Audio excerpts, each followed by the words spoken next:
Hello there. Hopefully everybody can hear me and this is coming through clear. Hey there. Long time no chat, Gord Whisper. Yeah, I'm glad you're here too. It's always more fun when I'm not by myself, for sure. Um, Even wearing some color today. Though I wear a lot of black. Orange is actually my favorite color. I don't know how well that comes up on stream or whatnot, but here it is. Um, So today I'm doing predator types. I'm hopefully get through more predator types this time than last time. Um, Not that I don't want questions and all that. Happy to field any questions in chat.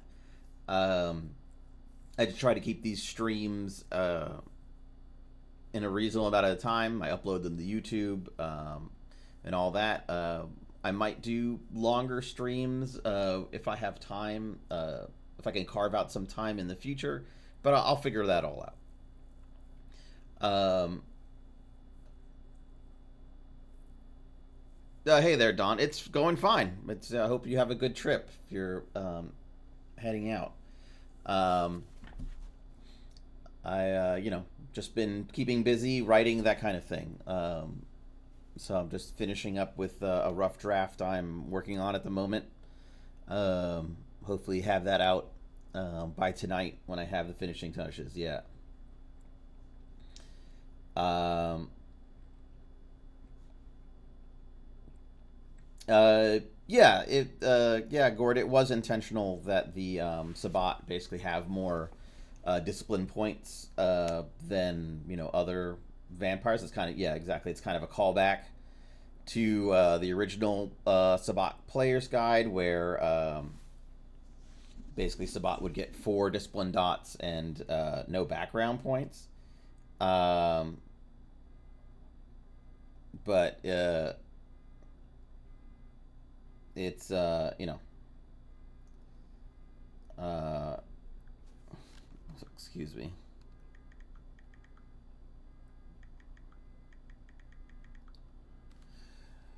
Yeah, but no background points. So yeah, it's definitely a callback to that. And obviously, just mechanic balance wise, they all have uh, more flaws to balance out for that. Um, so it is what it is. Yeah, yeah. It mostly balances out with just the loss of humanity dot, but we also added in the like kicker flaws for hitting hunger zero.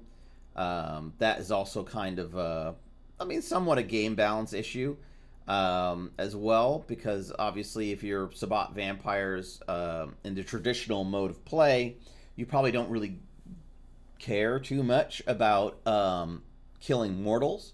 So, draining mortals to death isn't really much of a barrier to hitting hunger zero. Uh, as it would be in a more traditional vampire game or a Camarilla Anarch game, I guess. Stay away from the word traditional. Um, so we wanted something in there so that it would still be a little harder, and that there would be some role play aspect to hitting hunger zero. Because basically, Sabat vampires are running around fully satiated all the time, always at hunger zero, because they just drop mortals when they need to. Didn't really seem to fit the feel overall. And paradoxically, now that that's a major concern, by making it so that they have to hit a certain specific requirement of killing a mortal, they can't just kill a mortal if they kill them in a certain way or feed off a certain type of mortal, that kind of thing. That paradoxically would actually mean that they would probably be, murdering less mortals, which I don't particularly care about, but from a gameplay perspective, it means at least that the storyteller won't be constantly harangued by different pack members who aren't at hunger zero. That at the very least, feeding will still be not this free for all, but somewhat constrained. Um, yeah, exactly. Well, I've got a lot of practice with fifth edition, uh, now. So yeah, hopefully it's mechanically sound. Um, you know, I think it's pretty mechanically sound. That's the hope. That's not the be all end all to a book. Like a book can still be very good, even if mechanically it's not perfect. Um, I know very often in kind of homebrew channels and stuff like that, and online discussions in general, especially even in the RPG Net days, um, a lot of time would be spent on game balance and all that. Um, and I don't really think that's kind of the most important thing. I understand that can bring a lot of people into a discussion, and that's great. But I don't think it's the be all end all. I think game balance is important on some level, but mostly on the level of players feeling that they're contributing in an equal way at the table.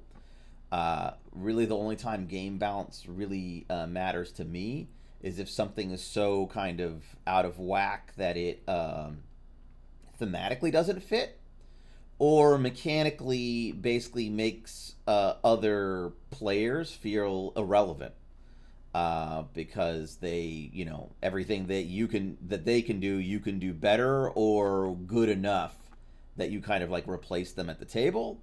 So that can disincentivize them from like playing the character they wanted to play, and in some ways, perhaps push them in a direction they might not enjoy even, let alone conceive. Well, I'm glad that your table is enjoying it. It's great, Gourd Whisperer. I'm glad that it's of use, um, and thank you so much, Don. I'm glad that people are playing it. I'm kind of surprised uh, from the reaction I often get. I didn't really. I mean, I see the sales numbers and all that stuff. I see like the books, the physical books printed out there and all that. So I see that there's some love for the book in the community. Maybe I just run into people who are very hardcore vampire fans more often than not. Perhaps the more casual fan or the more casual player has no idea about the book. But in my experience, it definitely seems to be the book I'm most known for on some level, but also the book that I get the most positive feedback on. So that's great. So I'm glad to see it. Um, yeah, I agree, Don, that the discipline powers in the Black Hand book are yeah, they're strong, but I think they're all in line with everything else. I think the most pushback I've ever gotten is on a vicissitude power. Uh, Man, I can't. My see, this is what happens when you get older. Your memory gets shot. So things that I could kind of just recall off the top of my head just don't happen anymore. Um, yeah, Flens. Yes, it is Flens, right? So the one I got the most kind of pushback on from other people was usually Flens. But to be honest, Flens is really just a copy and paste of Wolf Claws.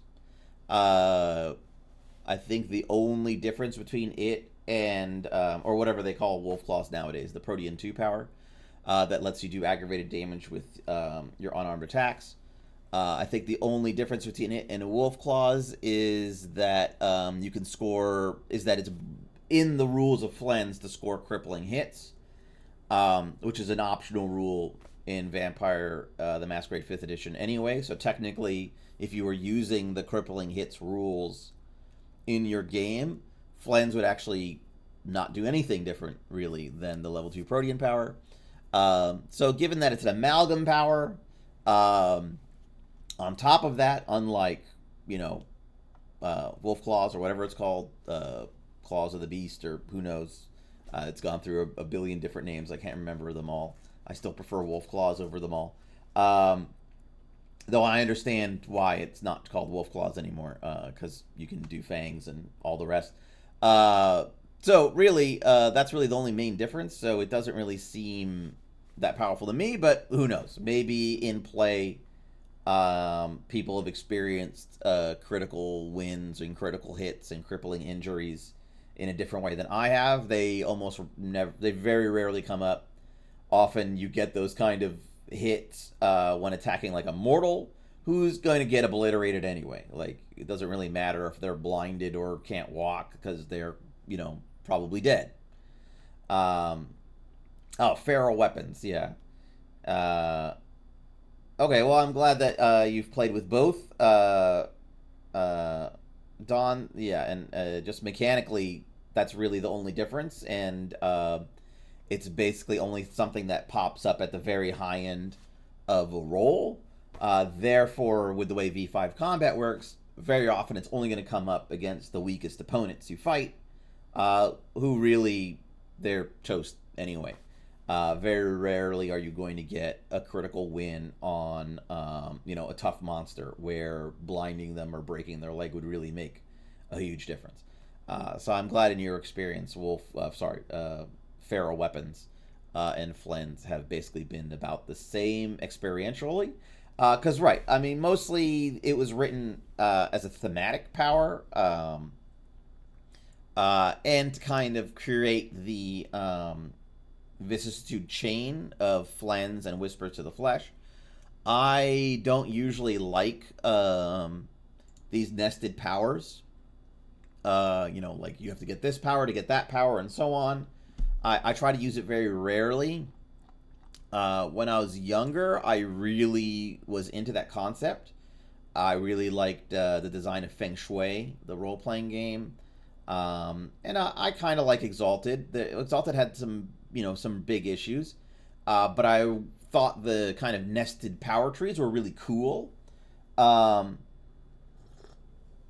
then I played the game more, and once I started playing the game, it became very frustrating, these nested trees, to really build the character I wanted in a meaningful way. Like, it was less of an issue with Feng Shui because the number of trees were very limited. First off, each tree was very thematic, and each tree was pretty mechanically balanced. That wasn't the case really in Exalted, especially Abyssals in my experience. So now I really tend to shy away from these nested tree powers. Flens and, yeah, Whispers to the Flesh.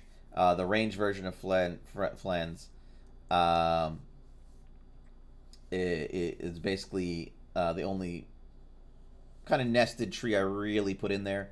Yeah, exactly. I think that if these trees kind of force you down a certain path, I think Protean in V5 is pretty significantly hampered in that way with these nested trees. All the like shape changing into an animal powers kind of force you to take. They don't force you, but for it to really get what you're probably going for, that like wolf bat experience, being able to shape change in a traditional way, you have to take two somewhat higher level powers. I think you have to take a third level and a fourth level power, which is a lot. That's a big discipline experience expenditure for something that used to be one power level.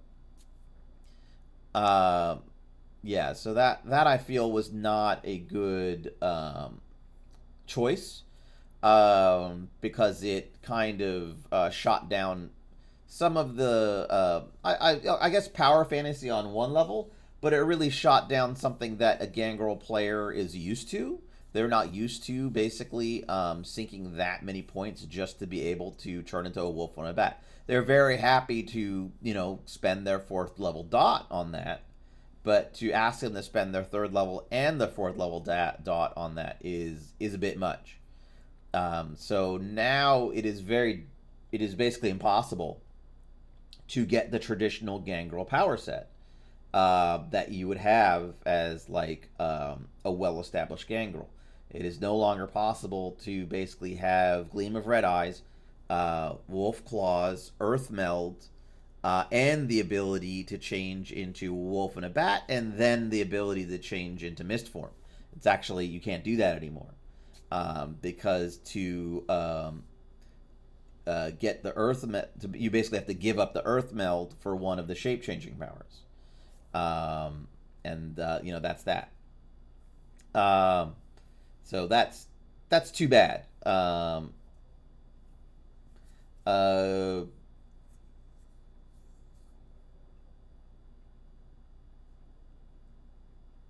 yeah, I mean, I don't think Protean is too much of a struggle in the sense that there's certain thematic elements you want when you're a shape changing focused vampire. Um, Being able to turn into like a rat or other small creature is very advantageous in a lot of scenarios, obviously. Um, but very rarely will it let you solve a problem. Like it let you learn a great bit about a problem very often, or get out of a tight spot. Um, and of course, it's only you who's getting out of that tight spot, so it doesn't help your friends much, or those you care about. So I think there's lots of binds you can put a player in who has those kind of abilities that are still very interesting. Um, I will agree that like in traditional role playing games, these are definitely powers that are often like off the table. For D&D, an example, being able to transform into a small creature as like even a druid, the kind of like shape changers par excellence.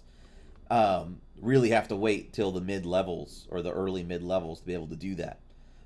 So it is an issue that is well known in role play.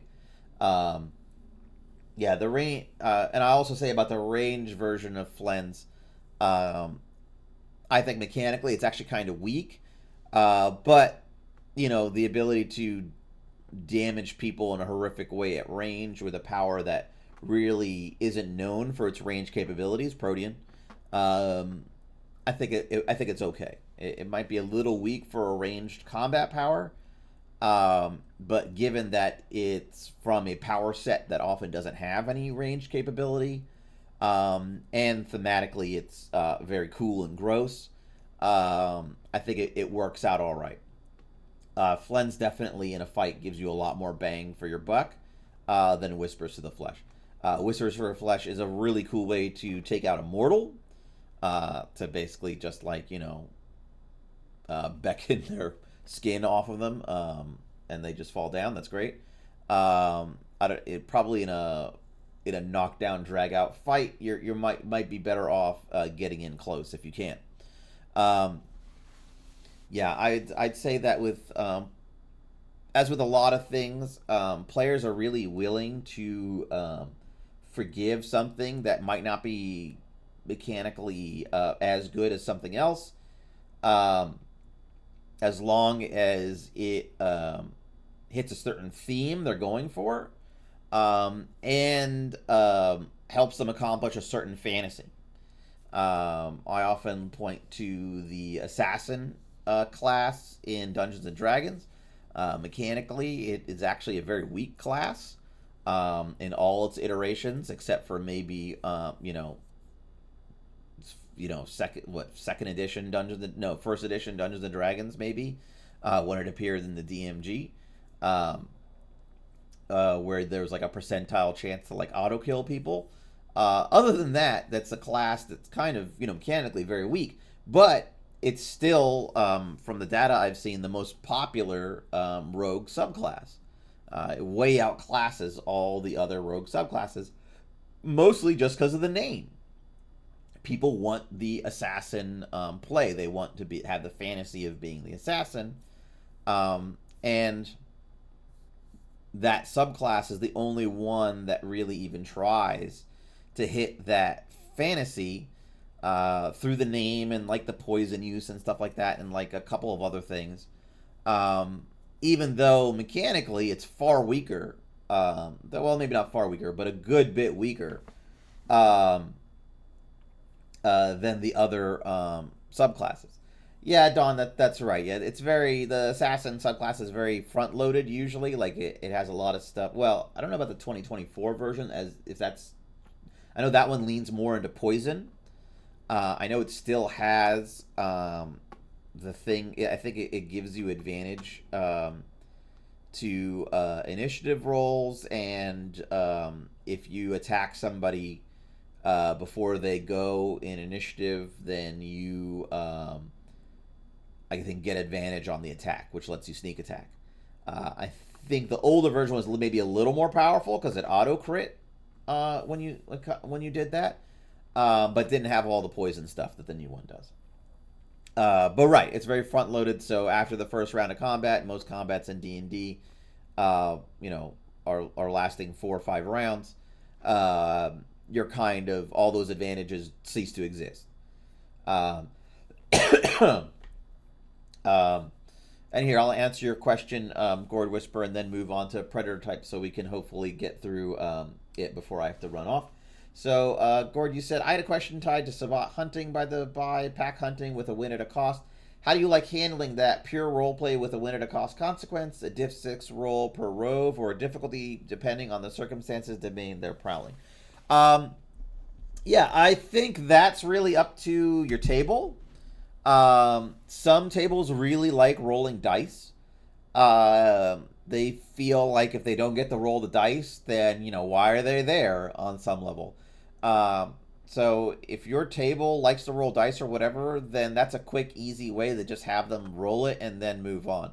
I'd say mostly as an ST, if you're ambivalent, if you're like, oh, I don't care, either how this goes either way, then probably you should just do the role play and describe the win at a cost consequence. If you have the time for a complication, like never have them roll dice unless you have time for them to fail. I think that's a kind of classic mistake that everybody does. I do it sometimes too. Sometimes I just call for a roll without thinking, oh, I don't really want, without thinking, oh, if I fail this roll, I've got to come up with something that is interesting and whatever, and that's not really what I have time for right now, or that's not what I wanted to get to this session.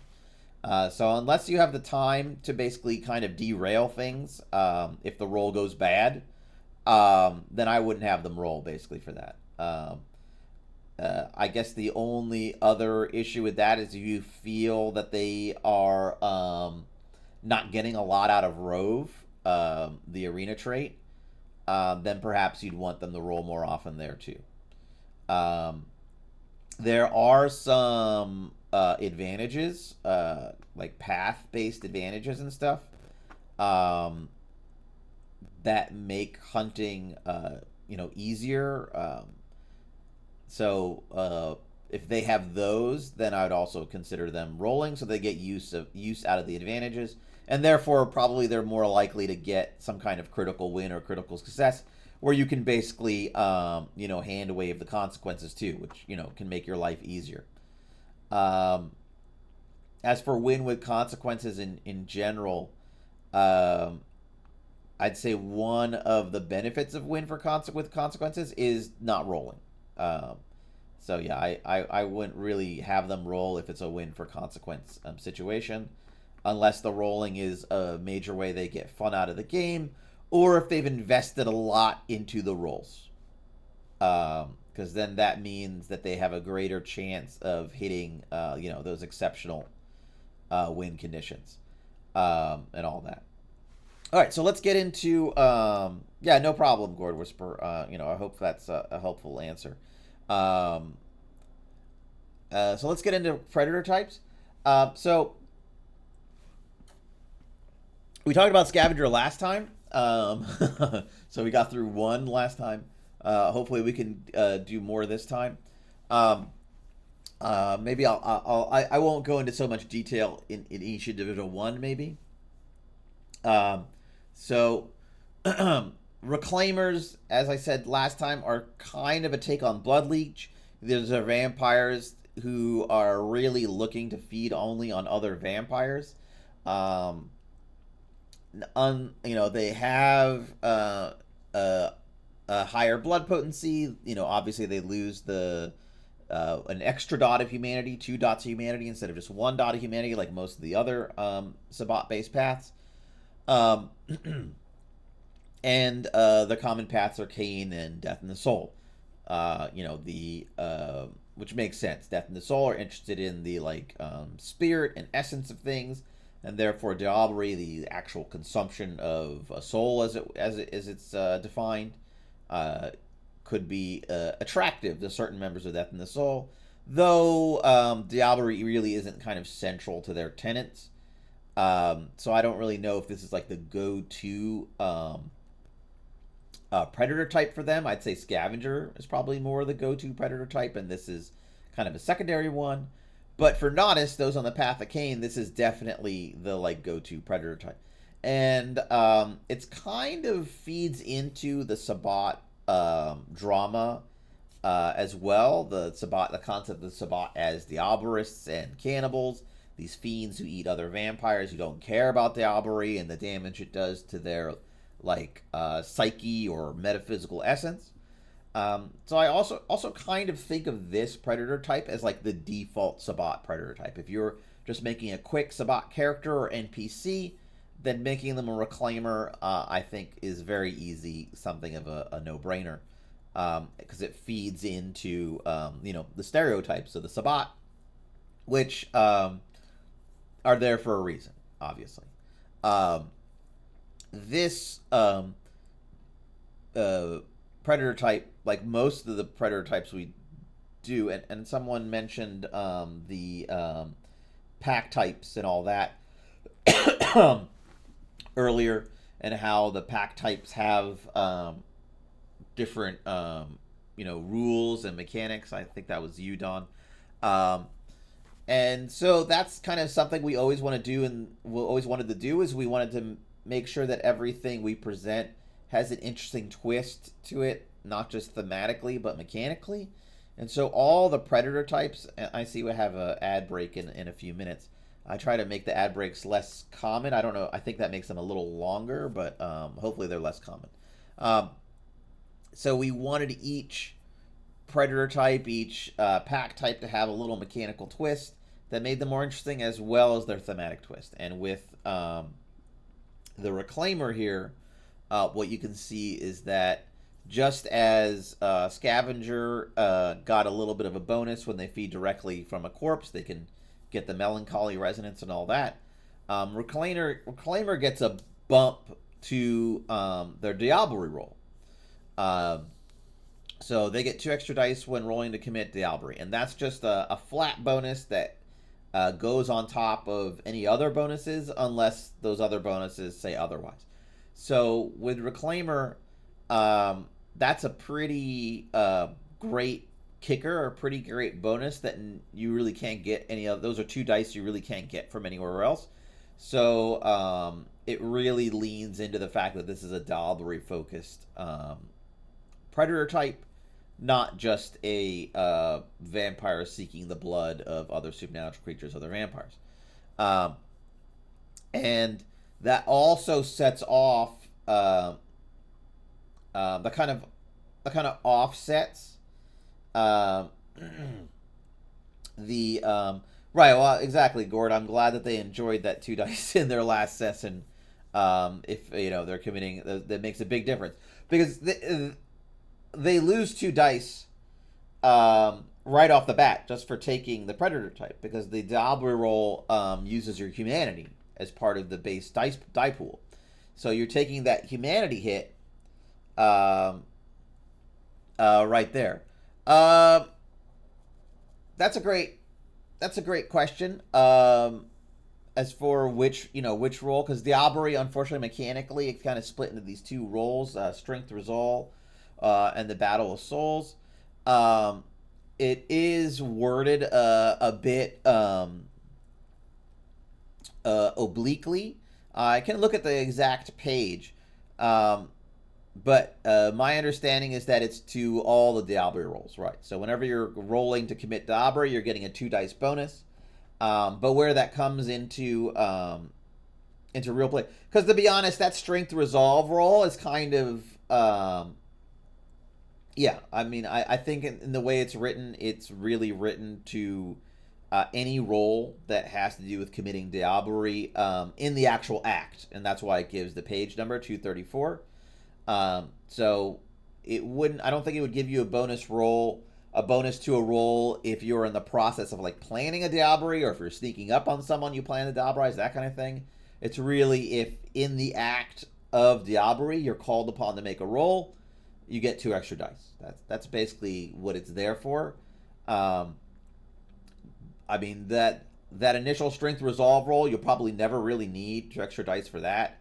Maybe, just because more often than not at that point your victim is probably restrained or on the ground. So that roll, I understand why it's there conceptually, kind of almost on a simulationist basis, like holding them down or physically sucking the soul out of them. Okay, I get that, I guess. But for the most part, that's probably a role that's not too important in most circumstances, especially if you have the other vampire staked or whatnot. So that's 2 extra dice. That's probably not going to make that big a difference. Maybe, I don't know. If it does, then great. Enjoy it. But really, where I thought it would really be helpful is the the quote unquote Battle of Souls, because you as a Sabbat vampire kind of are already at a disadvantage because your humanity is lower with these predator types. So those 2 extra dots basically offset the 2 dot penalty you're taking to humanity. And as your humanity gets lower, of course, diablerie becomes more difficult. We didn't want it to be impossible, but we also wanted the diminishing returns. So as you get less dice to succeed on the roll, you will, when you do succeed, your overall successes will be lower, which means the experience you get each time will also, be lower. We have some lore sheets that kind of offset that a bit. Excuse me. All right, well, great. I'm glad. Yeah, I'm glad that the stuff out of Tattered Facade was also of use. Yeah, I think Tattered Facade's a great book, and everybody should check it out. Check it out, especially if you're interested in horror themed, in the kind of the horror aspects of Vampire the Masquerade. But there's some great stuff in there, even if you don't like. The predation cycle and kind of like the city at night page, like what is happening at certain hours of the night, that kind of thing. All super useful. Some of it should have been in the core book, like really thoughtful stuff. Almost kind of like no-brainer, like Morkborg-esque kind of stuff. Just like useful information that is all wrapped up in a page. I'd say if Tattered Facade has that, we tried to have some stuff like that in the Black Hand playing the Sabbat, but this is a very dense book, I think, in general. I think the closest thing we have to those kind of just like really useful informational stuff is like the character creation stuff in the back of the book, which I basically replicated for the Vampire Player's Guide. So moving on, Reclaimer, it gives you a dot of blood sorcery, and then you can pick Potent Protean. That kind of yet again leans into the fact that these vampires are very not necessarily mystically inclined, but definitely into empowering themselves and kind of I wouldn't say maybe not flashier, but definitely the like kind of like powerful, unique vampire abilities. And Potent's obviously very useful for diablerie as well. And the choice of blood potency was also kind of a funny thing, since blood sorcery, because it's kind of seen as like on some level it's seen as this kind of like aberration power, like when it was really associated with the Tremere, there was this kind of thought that blood sorcery was like not a natural power. I don't believe it's mentioned in the Book of Nod thaumaturgy. So therefore, it was kind of considered like a power not natural to kindred for a very long time. That was somewhat retconned when I believe mostly in revised, blood sorcery or thaumaturgy at that point was basically retconned to be a power that was in existence for a long time, and all these other clans basically constantly said, no, we invented it first.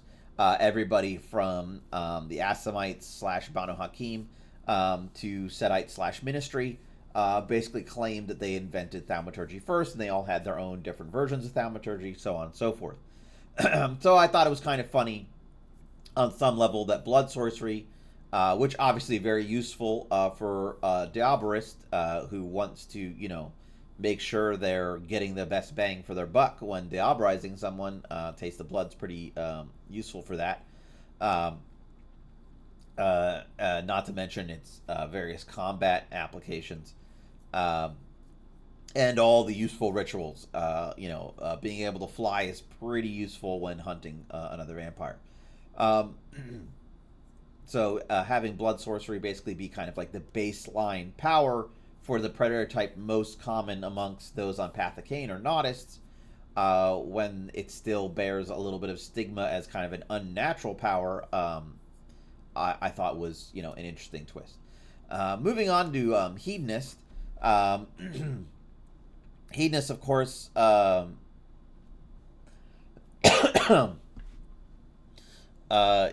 is, somewhat similar to Siren, predator types along those lines. Predator types are somewhat about basically fitting in with mortals and having fun, and basically really reveling in excess. As you can see, Cathari and Lilith. I'm glad that you had a positive experience playing a hedonist Gourd Whisperer. Yeah, an athletic specialty in partying. I definitely feel that. So these guys obviously have like kind of the more party discipline, presence, aspects, potence, and their merits are basically tied to fitting in with mortals. So they your choice of beautiful or eat food, and all that, and they get a pretty unique feeding flaw, High Life, which is about draining intoxicated mortals. That's not a major flaw. The intoxicants have a pretty limited effect on vampires, and of course where they're mostly feeding, it's gonna happen. But it also means that they kind of have to impair themselves usually to get hunger zero. I guess you could pair this with the what's the merit called in V5? High functioning addict, I think is what it's called. Where I think you actually get a boost from feeding off of blood that's been spiked. So I guess you could pair it with that.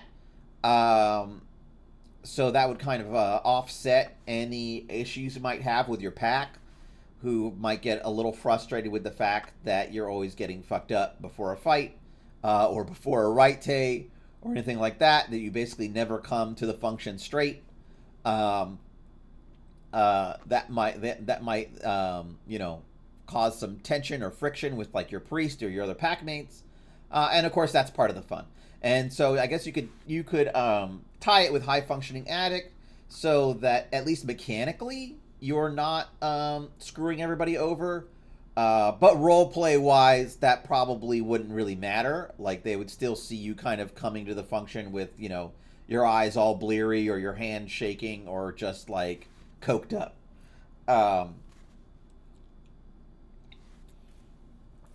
Right. Yeah. So with high functioning addict, I could see it basically being a really interesting mechanical play.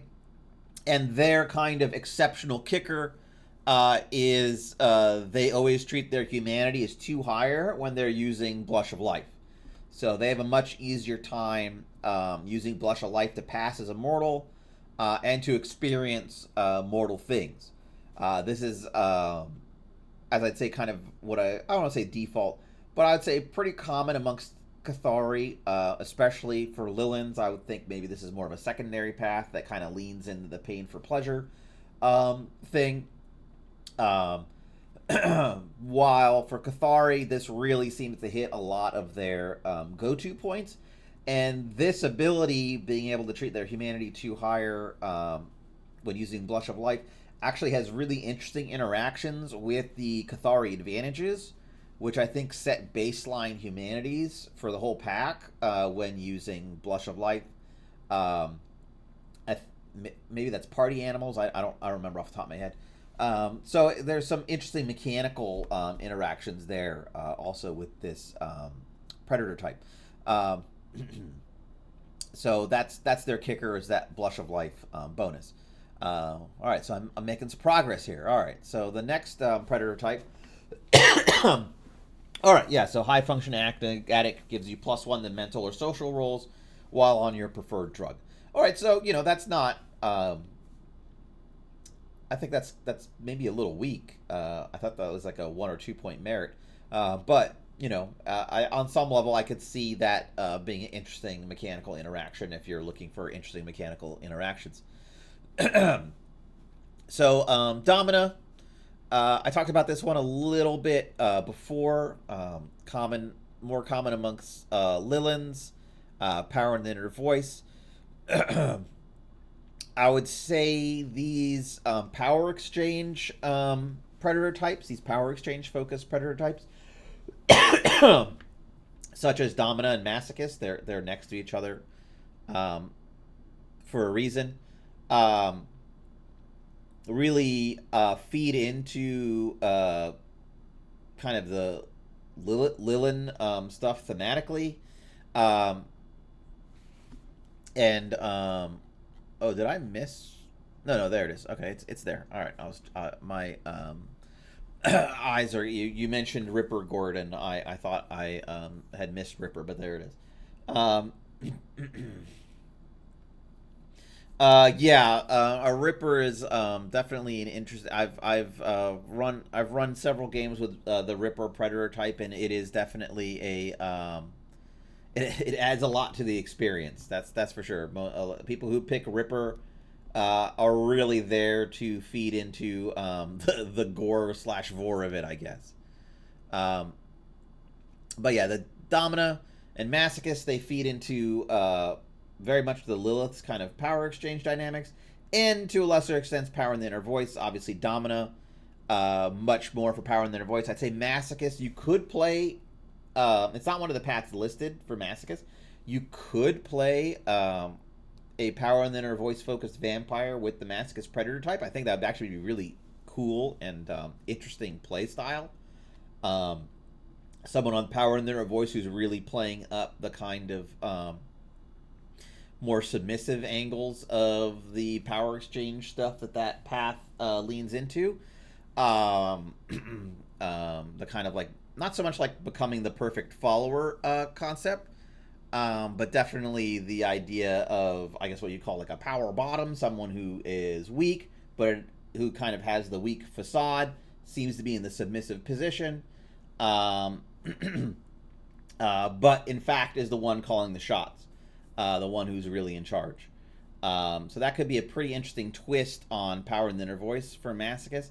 But yeah, definitely it feeds into the Lilith stuff. Yeah, I mean, we definitely, myself and some of my other authors very much love the Lilith lore and the role play associated with Lilith vampires.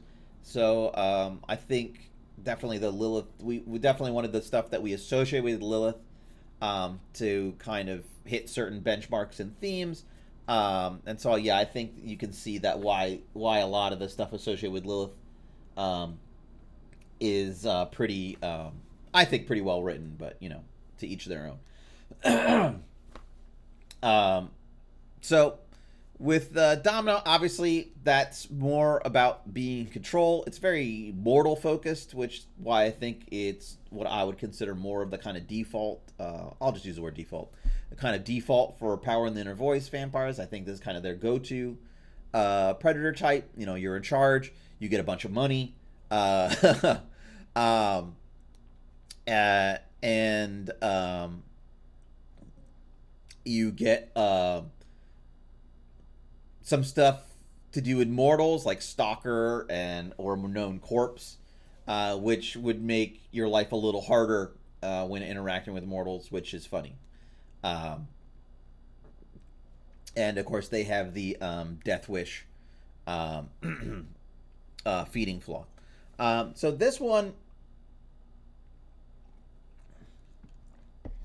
we didn't really give it a kicker. I guess we didn't do it for all of them. Mostly, I guess we felt that Resources 3, which is really over the top for a Sabbat vampire. Like, that's like, most Sabbat vampires are not really known for having resources or stable, yeah, is income or anything like that. Sabbat vampires are often known for having like piles of blood stained cash, like thrown in a trash bag or something, or like jewelry and watches and stuff like that they can sell, or like a lot of guns that maybe they could go to the right pawn shop or gun convention to sell off, that kind of thing, or a collection of cars.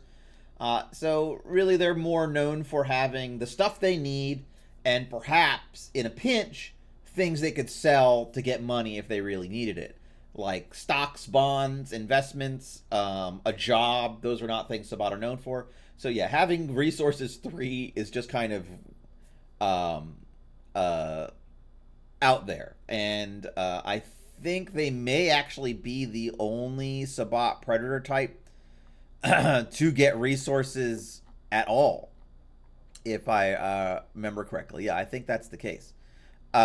So not only do they get resources which nobody else is getting, they're getting a pile of money. And what that is, they're going to have to figure out.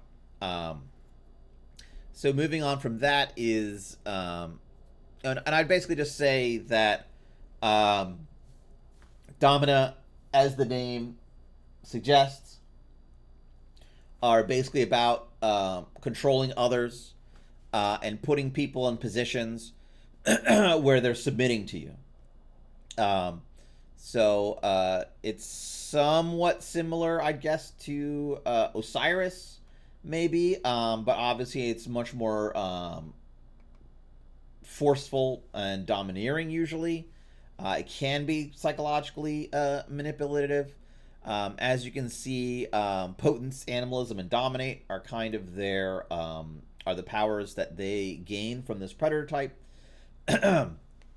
So really about control, and the animalism part is more, I think, more about the control over the beast, than like feeding off of animals or anything like that.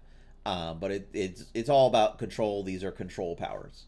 A dominating animalism let you control others.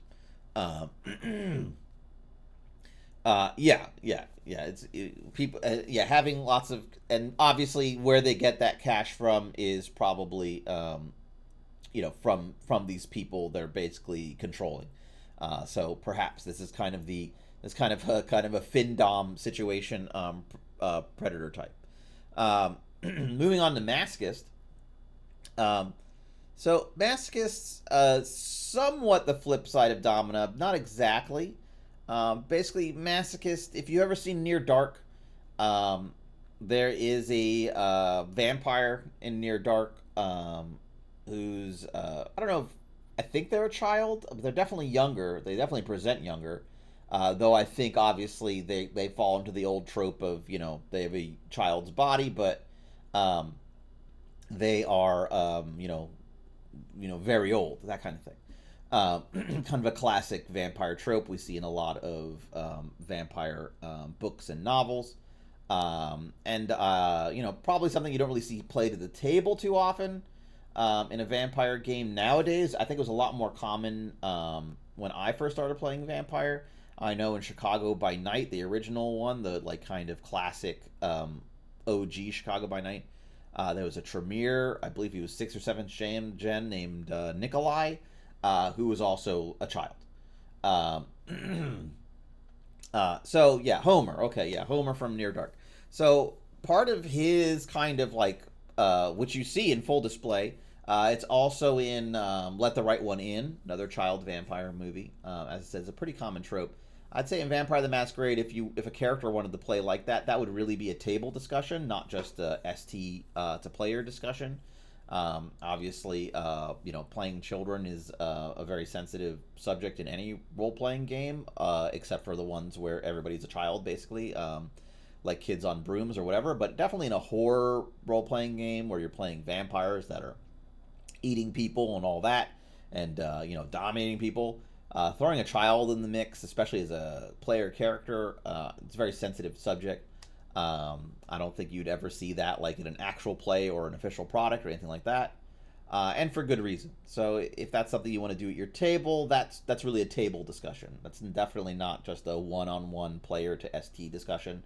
That's something your whole table has to be comfortable with and willing. And when I say comfortable with, I mean understanding the ramifications of that, and understanding the kind of positions that you're basically asking a player to play a character who's going to be put in the same kind of positions any other character would probably put into, and so therefore is that the kind of thing you want to see a child put through?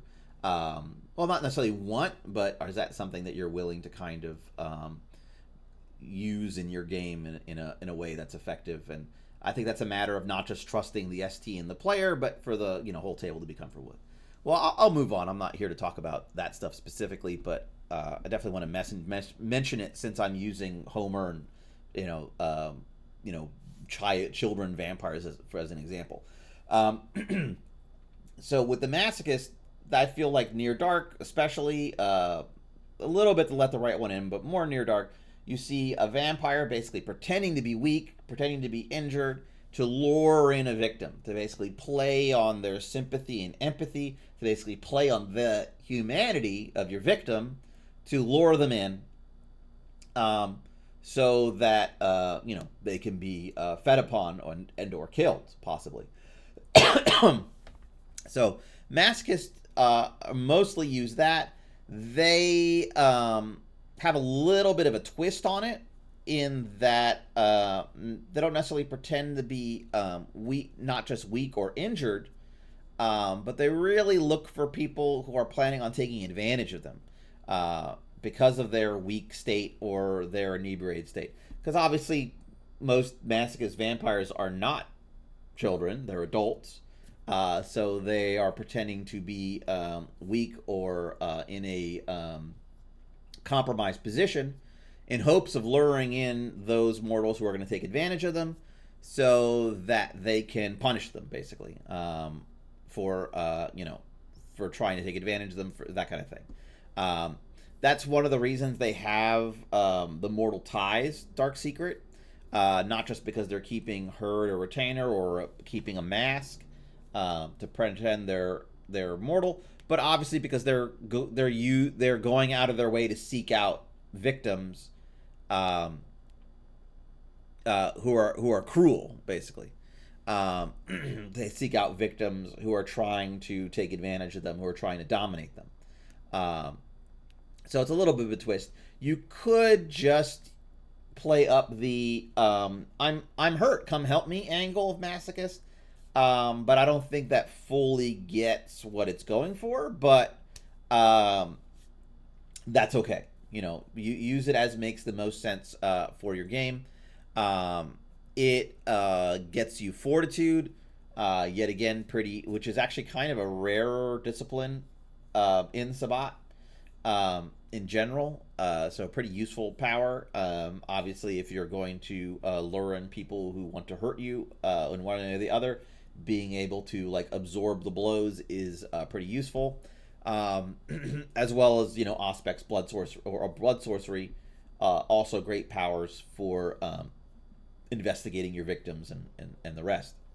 or finding them. Um, Aura reading is pretty useful for finding mortals who have, cruelty in their heart or in their psyche, that kind of thing. Um, all right, so moving on. Um, yeah, and I don't really see a kicker for this one. They get a lot of backgrounds, a lot more backgrounds than most people get, not just a big pile of cash. Um, I think they are possibly the only predator type that gets the mask background. Pretty rare background amongst the Sabbat.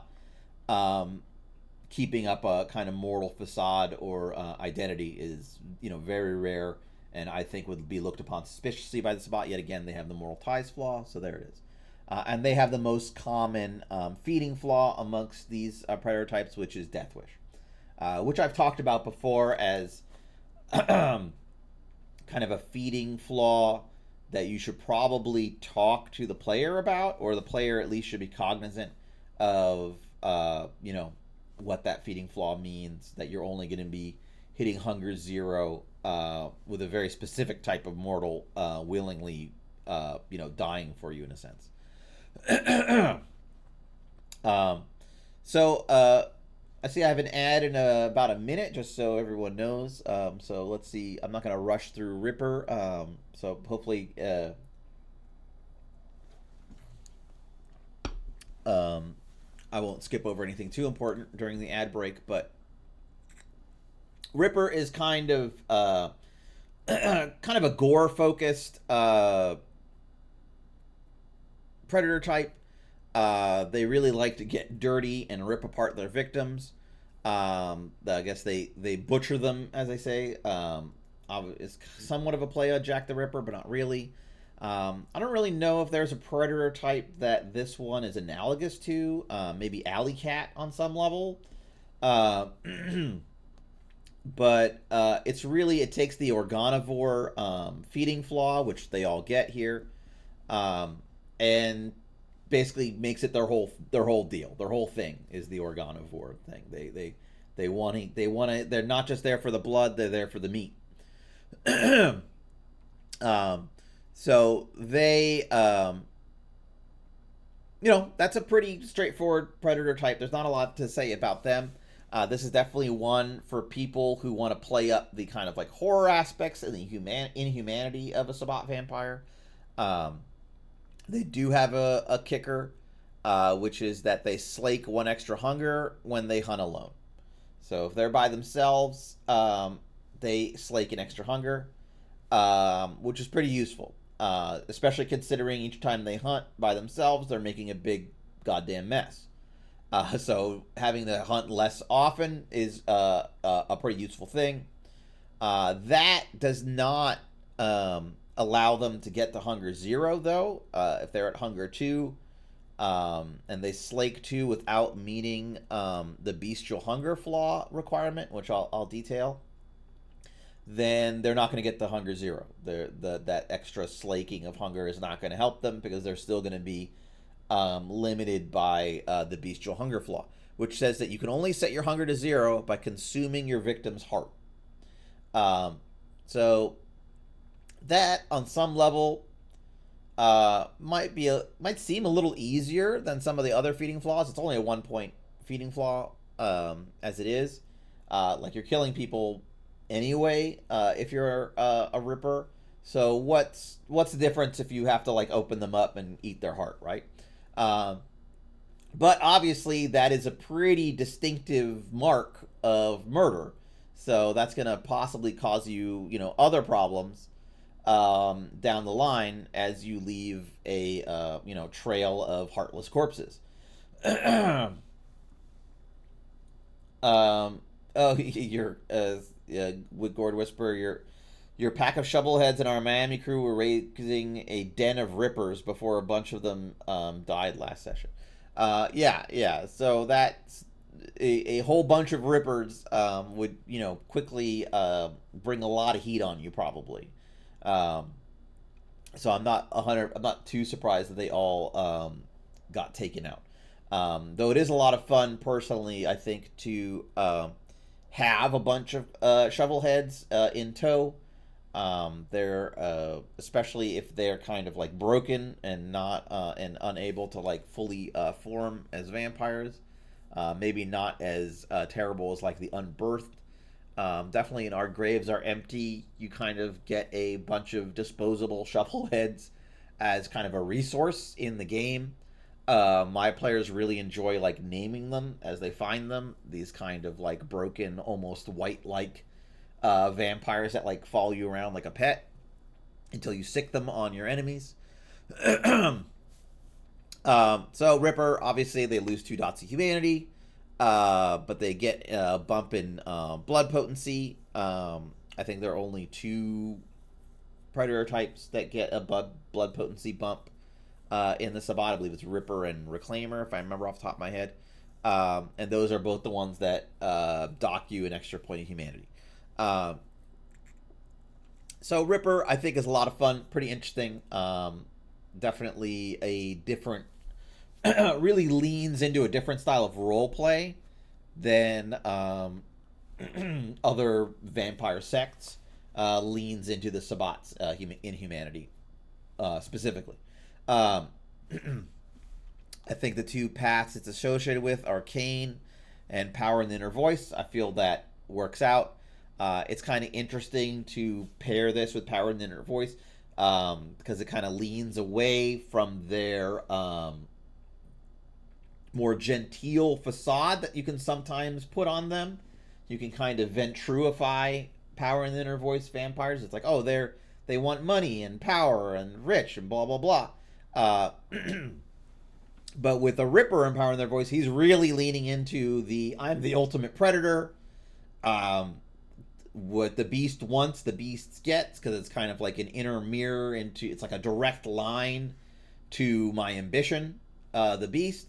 So the beast wants, the beast gets. I feed the beast, and that gives me the power to dominate and be in charge, and people respect me and fear me, and I'll leave these like trophies everywhere and stuff like that. So it really leads into that.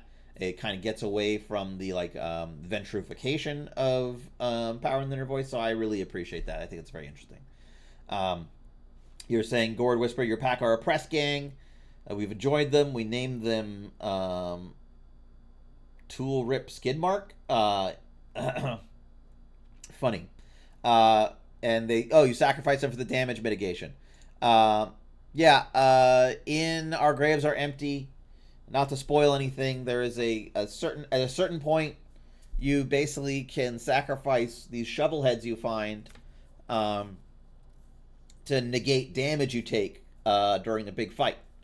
And so yeah, when I run Our Graves Are Empty, I basically write their names on little pieces of paper, like make little tents of them around me, and when I role play them, I make sure they know who's doing it. In your case, whether it's like Rip or Skid Marked, and then when they died, when you sacrifice them for damage mitigation, and remember, in Our Graves Are Empty, some of these guys you've had since pretty early on. You can get kind of attached to them, and one of the core Sabbat members, I believe Skinner, kind of like walks them like dogs and stuff like that. Like that's all in the adventure, basically. All those like little role play tips, and really treats them like pets. So you can get a little attached to them, especially after you name them, and you can give them like some personality and stuff. And you kind of find them in interesting places, which, at least for my games, that's usually how they would name them. Like I think they found one like who's like, kind of thrown in water, like he'd been like chained up to like basically given concrete shoes, and was kind of underwater, and they untied him. I think they called him fish food. So you get a little attached to these guys. So during that fight, you basically take their little nameplates and you rip them in half and like throw them in the middle of the table after the players have basically thrown them away, so they don't take like 2 ag or something.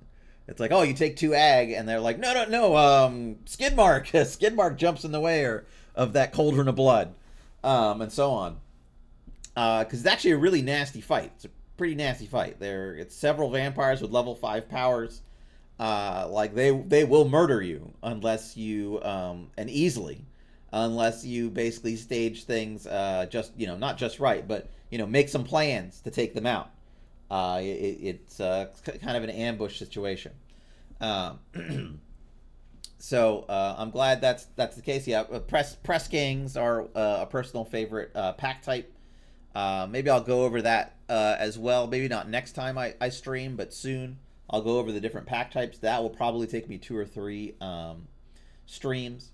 But yeah, press gangs in specific are really great at making shovel heads. So they have special rules for basically making like disposable Sabat.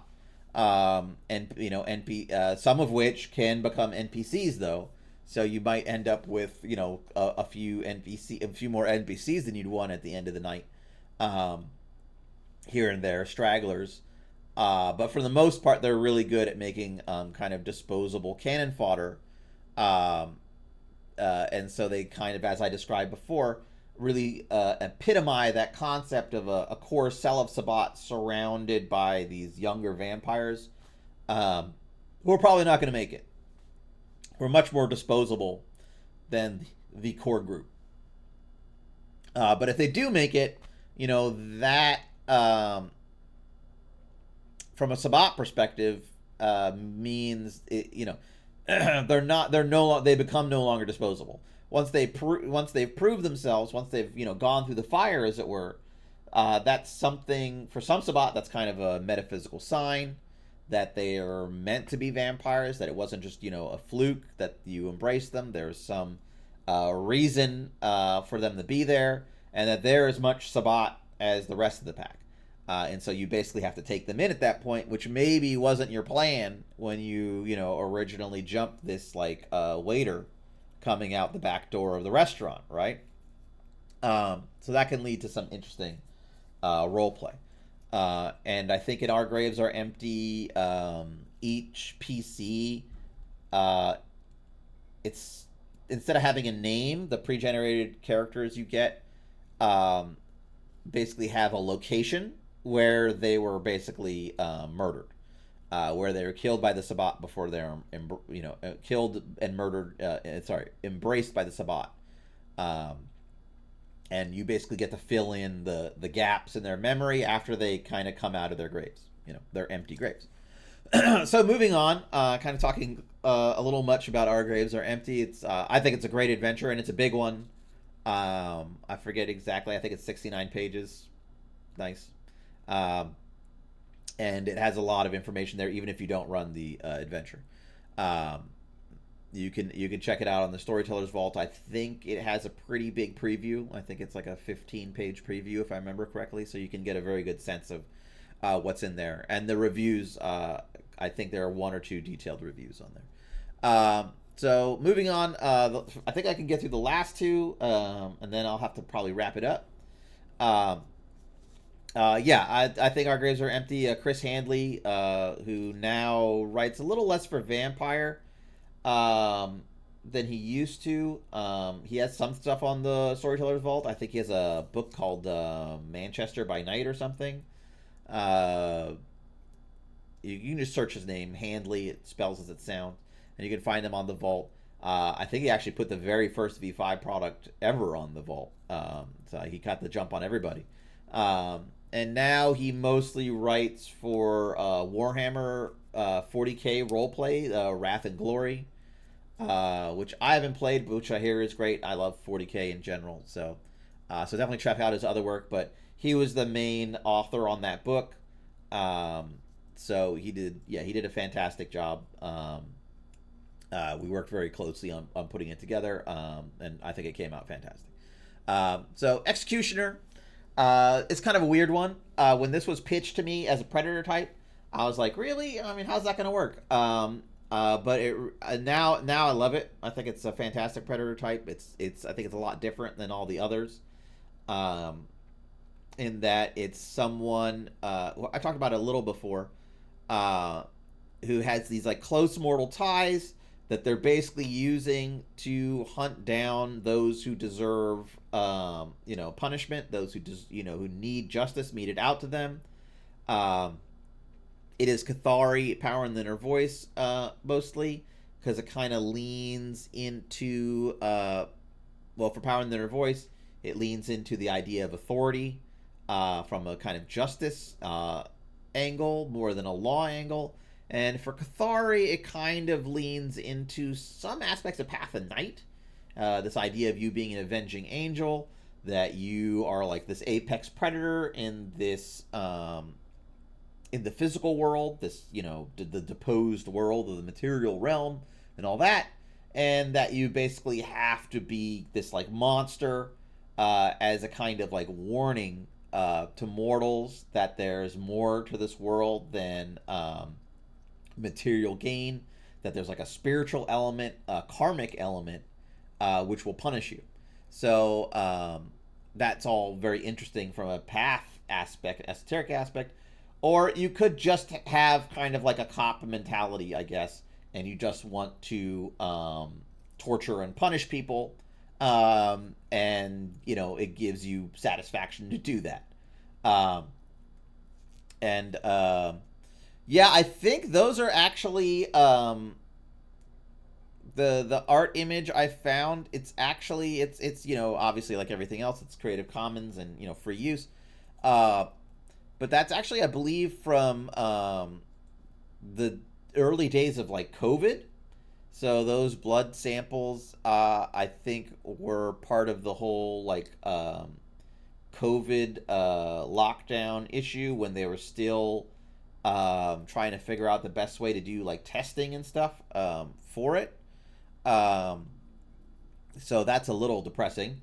There it is. I thought it was a pretty good, juxtaposition for, predator types. So the Executioner, really about punishment, and meting out punishment, but in a kind of twist, they have these really close contacts, with mortals, so they can figure out who deserves it, uh, which is a certain level of care, about the issue that might seem strange to other Sabbat. It's like, what do you mean, who deserves it? Like, they're mortals. Like, they get what they get and they don't complain, right? I think is the kind of attitude of most, Sabbat. They're not really worried about what the mortal like deserves, um, and so that makes it a very interesting twist, in the sense that it's the predator type, though it's all about like basically fucking up mortals. Um, it's also kind of one of the more humane, in a sense, predator types, because it is concerned with those who, deserve to be harmed, as opposed to just victimizing, whoever you can get your hands on to, feed off of. Um, they don't really have any kickers, as well, actually. Their discipline spread is interesting. Potence, Auspex, Obfuscate. Obviously great, not just for hunting someone down, but also for, investigative stuff, to see that this is, the guy you want, as it were. Um, and They do get a very high level of police and criminal contacts 3. Um, that's a kind of a rare, bonus. Um, I guess if I was to rewrite this one, maybe I'd give them a kicker, but I don't really know what that would be. That would be interesting. I guess I could lean into, the punishment aspect on some level, but I feel it's fine as it is. I think its simplicity on some level is what makes it interesting. And the death sentence feeding flaw, I think actually does hit the kind of kicker I would want, because it implies that, they can almost like taste a murderer, because it says only draining a murderer can set your hunger to 0. And I'm very happy to let a storyteller and player kind of adjudicate exactly what that means. Does that mean that if you believe your victim is a murderer, that you get hunger zero, or does it mean that on some level, some like metaphysical level, you can kind of taste a murderer? Can you and then I would of course say that that recognition only happens when they're drained, when they're dead. Then your hunger gets set to zero, and you're like, ah, they were a murderer. Okay, you're great. Um, so that could be kind of cool because that also means that someone that you kill or drain outside of the hunt, someone that you haven't like investigated, you might be able to set your hunger to zero kind of like randomly because you got lucky. Though I think that would be very rare. Murder is still pretty uncommon, even especially in this day and age. Yeah, it's somewhat Dexter. I agree. It's kind of Dexter, the serial killer who kills serial killers kind of thing. So I could see that. You could make it as methodical as that as you want. In their intro, we mentioned like the Children of Seth, which is very kind of like Enochian, as it's referencing like a kind of Book of Nod point of view of mortals. This kind of like Nodist idea that vampires in some level are not just an exploiter of mortal cattle, but on some level like guardians of mortals, just as Cain kind of like built the first city and like was the ruler of mortal and vampire, and it was like open rulership, and he adjudicated things for mortals and vampires. It was just the mortals weren't just enslaved, right? They lived not necessarily as equals in the first cities, but they had rights. They weren't just servants, followers, slaves, that kind of thing. So that first line kind of leans into that. So you could, I guess, make an executioner who's Path of Cain. And when these things say common paths, that doesn't mean you're restricted to them. So like executioner, absolver, all these things. If you're on Path of Cain, you can just as easily be an executioner as a reclaimer. You can just as easily be an absolver or a masochist or whatever you want. There's no limitations on who can take these predator types. We only put the common paths in there as kind of for ease of use. Like I would have really liked in the V5 book, something like that. Maybe not clan specific, but it could have been interesting, and maybe made character creation like a little easier. I feel predator types they don't really supplant clan in character creation in V5, but they definitely define the character a great deal, almost as much as clan. Yeah, like To Catch a Killer Executioner is kind of is definitely there. Like Auspex, Obfuscate. If you get potence off the bat, but then you can kind of lean into the Auspex or Obfuscate angle. Lastly, is Absolver.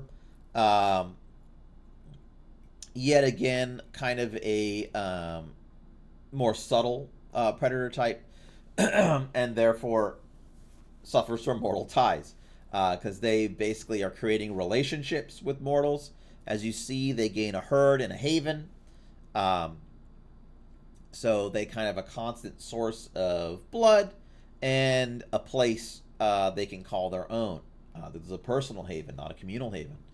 I guess technically they could throw that haven dot into the communal pool, if they wanted to, but as a baseline, it's a personal haven.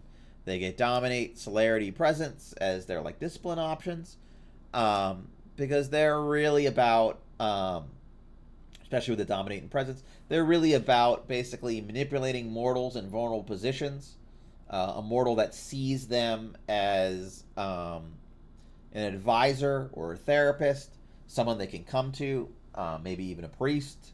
So interesting, and it's kind of an interesting predator type for like Lasombra, especially if you're like Cathari on like kind of the Path of Night angle. So basically, there are mortals who like seek you out for advice, for a way to heal them, and you basically could potentially be helping them. One of the specialties they can pick is psychology as an academics specialty. So you could maybe making wits plus academic rolls with your psychology specialty to actually be giving them good advice. You could actually be the vampire therapist. You can do that if you want, but you don't have to. And instead of medication, though I guess you could be supplying them with medication. Yet another instance where that high functioning addict merit might come in handy. So you could actually be medicating them, I guess, if you got a mask as a psychiatrist. Um, but for the most part, you'll probably be using the kiss as a way to medicate them, as a way to like soothe them after your sessions, and of course, therefore, you are feeding off of them. You're getting the blood. Um, Absolver, I think, is a very interesting twist. I could see it as a non-Sabbat Predator type on some level. Um, I think what really makes it more Sabbat oriented is how basically exploitative it is. Because I'll read a little bit here. As a Cainite, you gaslight and undermine your victims until they see themselves through your eyes and willingly give themselves to you for the absolution that comes from your forgiveness and your sublime kiss. Then it talks about Sabbat Bahari and Hakata. Takes special interest in cleansing mortals of their spiritual or moral sins. Mortals thank you through tears of pleasure and pain as you bleed them. And it has the death wish flaw. So the real angle here is that you're not really trying to heal them. You are motivated by feeding off of them, and eventually, maybe one day, convincing them that they want to give themselves to you completely, to die and to be drained by you. So you're really, I don't want to say grooming them, but you're definitely manipulating and undermining their psychological health so that they continue to come to you, right? You don't want to solve their problems, because if you solve their problems, they would stop seeing you, maybe completely cut off contact with you. Because at that point, they might be clear-headed enough to understand the kind of relationship you had with them. So it's in your interest with this predator type to soothe them, but to not solve their problems. Perhaps to exacerbate their problems on some level, and to undermine them psychologically and emotionally to the point where they're defenseless against you, and perhaps would be willing to die through your administrations. So that's what I feel makes it kind of a Sabbat focused predator type. You are not a true therapist. You are on a very real level, abusive, exploitative, to get blood. And it's a very intimate, personal way to, kind of use someone. So I feel it belongs here in the Sabbat, because it, fundamentally has a lack of respect for mortals and their troubles and all that. And of course, it's Cathari and Lilith focused, mostly because those paths really deal with mortals and understand them on a deeper level somewhat. I could see Power in the Inner Voice also being kind of useful here. But on some level, while the manipulation and authority would work for a Power in the Inner Voice vampire, it's not a perfect fit because I guess somewhat about the disrespect. Power in the Inner Voice vampires have respect for those who serve them, especially those who serve them willingly and bow to their authority. So the fact that they, on some level, disrespecting them by being dishonest about their intentions, about basically using their power to weaken them, I think that would kind of go against the grain for Power in the Inner Voice. But I could see it. You could definitely put that in there. It's not a complete contradiction. So there you have it. That's all the predator types in the Black Hand playing the Sabbat. You can find it on the Storyteller's Vault. Feel free to check it out. Next time, I'll see where I'm at in the book, but we'll possibly move on to pack types, or no, we can talk about clans and the anti-tribute. That's for the next chapter. Is the anti-tribute chapter, so we can talk a little bit about that. I could take a look at this intro fiction a bit and talk about that a little bit. Oh, thanks so much, Gord Whisper. I'm glad you and Dawn and others could be here. Thanks for chatting with me. I appreciate it. I think I should head out. I think that was a good stream, and I'm glad we got through all the predator types. And if anybody has any questions about the predator types, feel free to chime in next stream, or talk about it on the YouTube channel. I'll upload these to YouTube probably by Wednesday or Thursday. I think I have one video I still need to put on YouTube, which I'll do probably this afternoon. But yeah, thanks so much for coming. And as always,